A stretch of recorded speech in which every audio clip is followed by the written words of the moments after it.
గత ప్రభుత్వం చేసిన వాగ్దానాలని ఏదైతే మిడ్మార్ మానేర్లో మునిగిపోయిన నిర్వాసితులకి సుమారు 4600 ఇళ్లు 4600 ఇళ్లు అంటే దాని విలువ 250 కోట్లు 250 కోట్లు అంటే భవిష్యత్తులో కూడా ఏదైతే ఆనాటి ఆ ప్రభుత్వం వాగ్దానాలు చేసి వదిలేసిపోతే ఈ ప్రభుత్వం బేసిజాలకు పోకుండా పేదవాడిని ఆదుకునే కార్యక్రమాన్ని చేయబోతుంది. ఇక రెవెన్యూ విషయానికి వస్తే ఏదైతే ధరణి కార్యక్రమం ద్వారా పేదవాడికి సంబంధించిన ఆస్తులు తెలంగాణ రాష్ట్రంలోని 2,59,00,000 ఎకరాలని ఆనాటి ప్రభుత్వం ధరణి పేరుతో విదేశ సంస్థకి తాకట్టు పెట్టింది.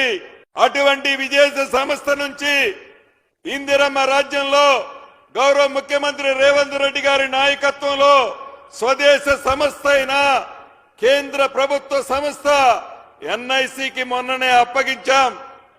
2020 చట్టం వారి స్వార్థం కోసం పేదోళ్ల భూములు దోసుకోవటం కోసం వాళ్ళు ఆస్తులు సంపాదించడం కోసం 2020 చట్టాన్ని తెచ్చారు.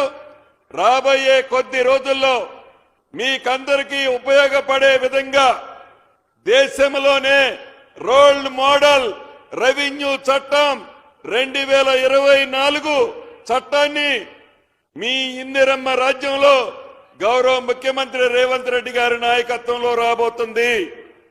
భూములున్న ఆసాములందరూ ధైర్యంగా ఉండండి. మీ భూములు ఎక్కడికి పోవు. అదే రకంగా గత ప్రభుత్వంలో ధరణిని ఆనాటి చట్టాన్ని అడ్డం పెట్టుకొని వేలాది ఎకరాలు పింక్ కలర్ చొక్కాలున్న వాళ్ళకి ఇచ్చారు.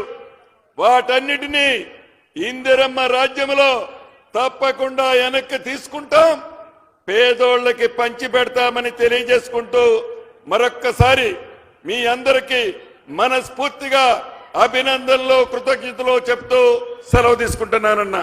Thank you very much.